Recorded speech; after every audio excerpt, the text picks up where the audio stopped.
देहरादून नगर निगम ने स्वच्छता को बढ़ावा देने के लिए एक नया कदम उठाया है। अब कूड़ा एकत्र करने वाले वाहनों में जीपीएस सिस्टम लगाया जाएगा। इससे शहरवासी एक क्लिक पर यह जान सकेंगे कि उनके मोहल्ले में कूड़ा गाड़ी पहुंची या नहीं। इसके साथ ही शहरी विकास सचिव ने कर्मचारियों की जिम्मेदारी सुनिश्चित करने के लिए कड़े निर्देश जारी किए हैं। यह पहल शहर में कूड़ा प्रबंधन को और व्यवस्थित बनाने की दिशा में महत्वपूर्ण कदम है। जो हमारे यहाँ डोर टू डोर कूड़ा उठान की व्यवस्था है, उसमें नगर निगम जब से कार्य कर रहा है तो हमने वार्ड में जो हाउस होल्ड कवरेज है उसको 46% से बढ़ाकर 80% तक हम लोग पहुँच गए हैं और प्रयास लगातार ये किया जा रहा है कि हम इसको 100% पर लेकर जाएं। इसके अलावा जो कुछ एक समन्वय की दिक्कतें आ रही थी कि कई लोगों को टाइमिंग का इशू हो रहा था कि वाहन किस समय आ पाता है, क्योंकि कई सारे हमारे वाहन ऐसे हैं जो कि सेकेंड राउंड भी करते हैं वार्ड में।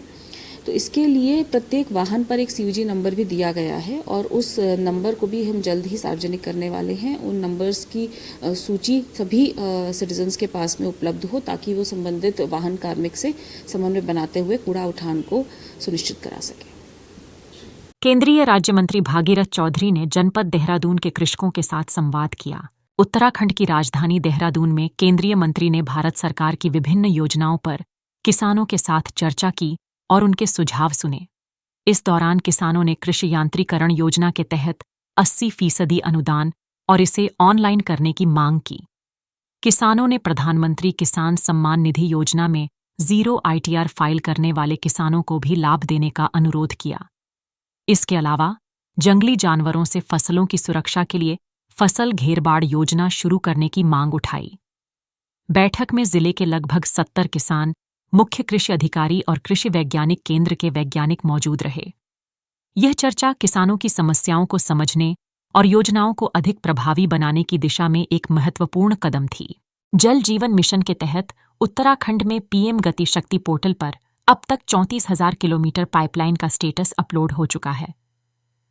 मिशन का लक्ष्य 29,000 किलोमीटर पाइपलाइन बिछाने का है। मिशन निदेशक विशाल मिश्रा ने देहरादून स्थित कार्यालय में बताया कि मई माह में निर्धारित लक्ष्य का 25% स्टेटस पोर्टल पर अपलोड कर लिया गया है। उन्होंने कहा कि जून माह में 75% पाइपलाइन का स्टेटस अपलोड कर दिया जाएगा। उन्होंने बताया कि सभी जिलों में एक नोडल अधिकारी नियुक्त किए गए हैं, जिनके साथ समय समय पर बैठकें हो रही हैं। इन अधिकारियों को समय पर लक्ष्य पूरा करने की जिम्मेदारी सौंपी गई है।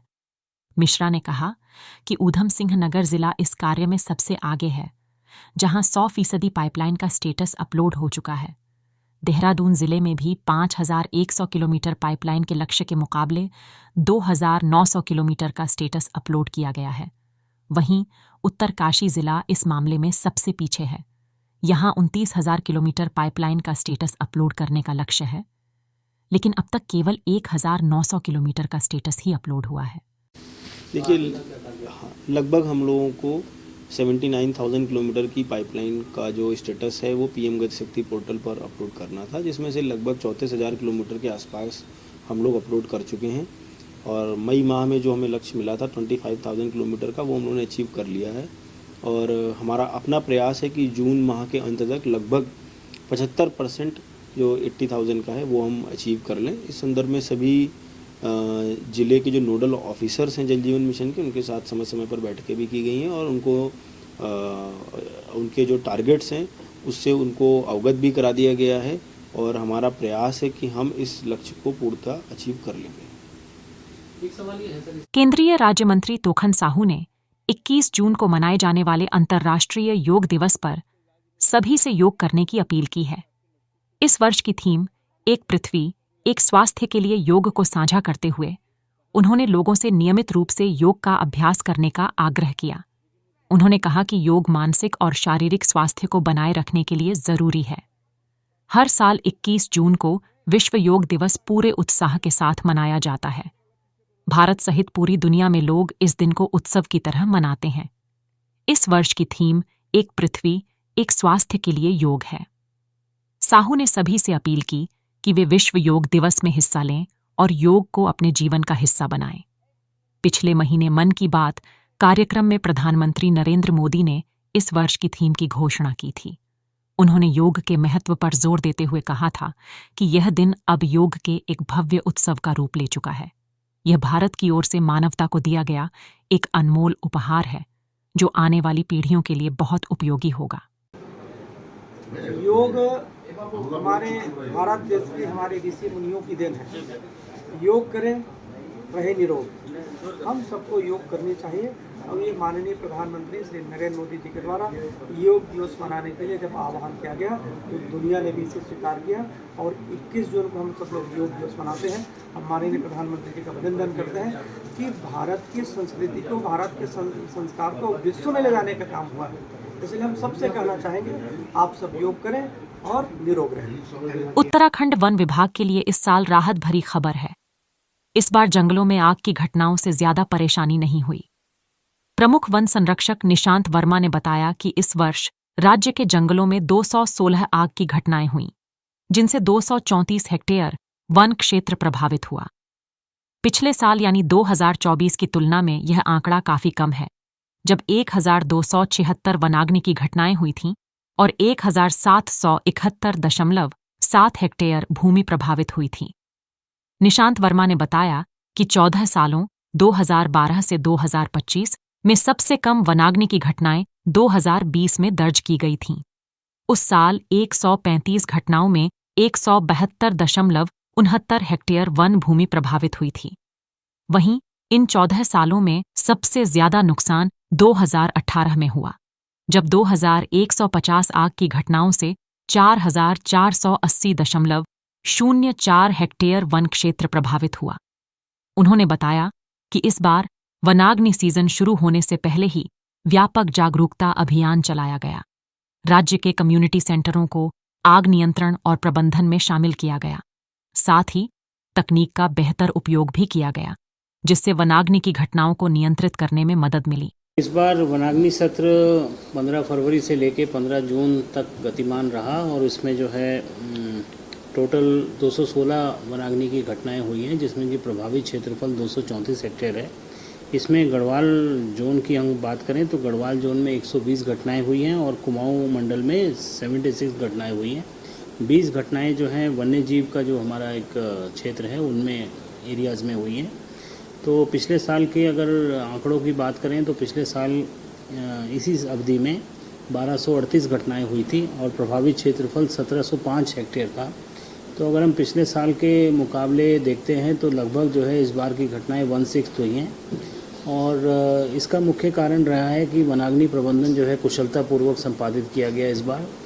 और वनाग्नि सत्र शुरू होने से पहले ही उसकी प्रिपरेशन जो है काफ़ी वृहद स्तर पे की गई, चाहे उसमें एक हमने कम्युनिटी सेंट्रिक जो है मॉक एक्सरसाइज भी कराई 13 फरवरी को, जिसमें कि एनडीएमए के सहयोग से और 16 साइट्स पर 6 जिलों में, संवेदनशील जिलों में ये मॉक अभ्यास किया गया था। तो मॉक अभ्यास से जो है जो हमारे जितने भी लाइन डिपार्टमेंट्स हैं उनका जो है उनको एक बार सेंसिटाइज हुए वो लोग और उनके अधिकारी कर्मचारियों का भी आवश्यकता अनुसार जो है सहयोग लिया गया वनाग्नि सत्र में। जयपुर जिले के जोबनेर के पास प्रतापपुरा गांव में सामाजिक एकता और भाईचारे की अनूठी मिसाल देखने को मिली।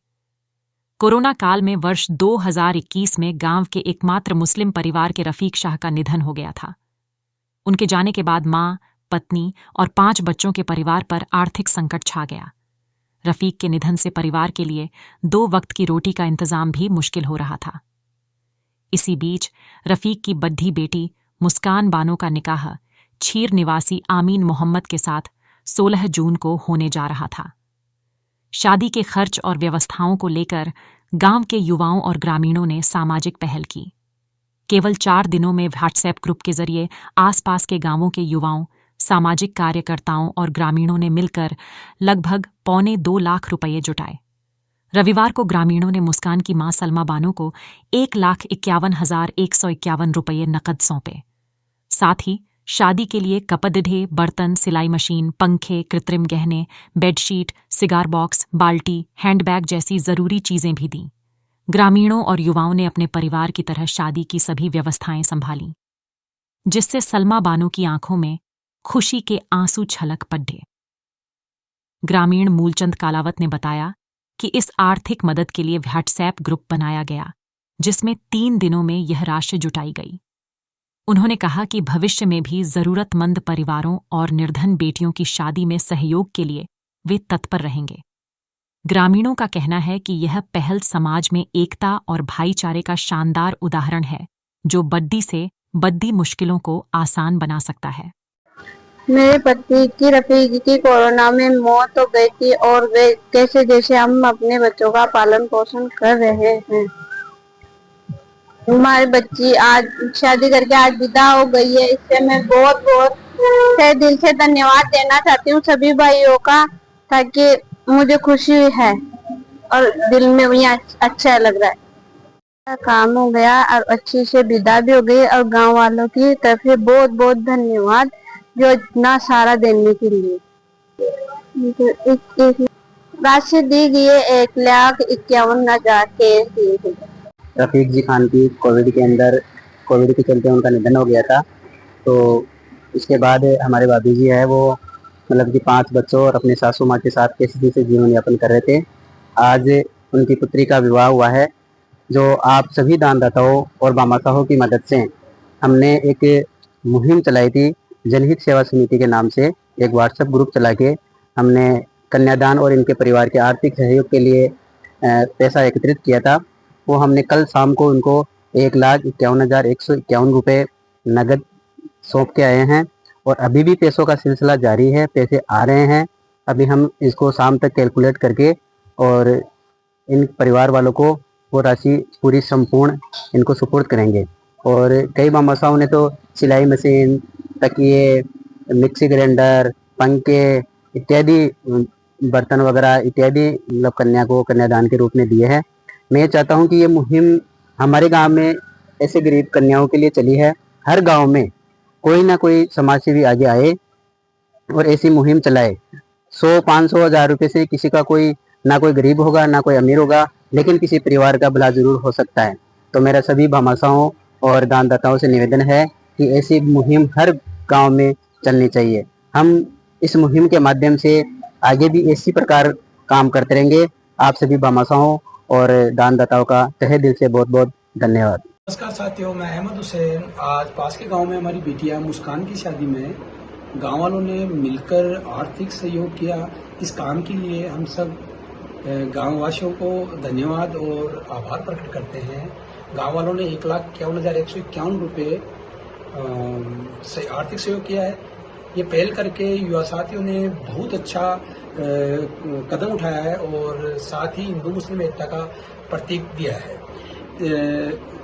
कार्य को हम सराहना करते हैं। आगे युवा साथियों से भी यही उम्मीद है कि किसी भी बिटिया की शिक्षा या शादी अन्य कोई भी यानी काम हो, सब मिलकर बढ़ चढ़ के हिस्सा ले। साथियों धन्यवाद।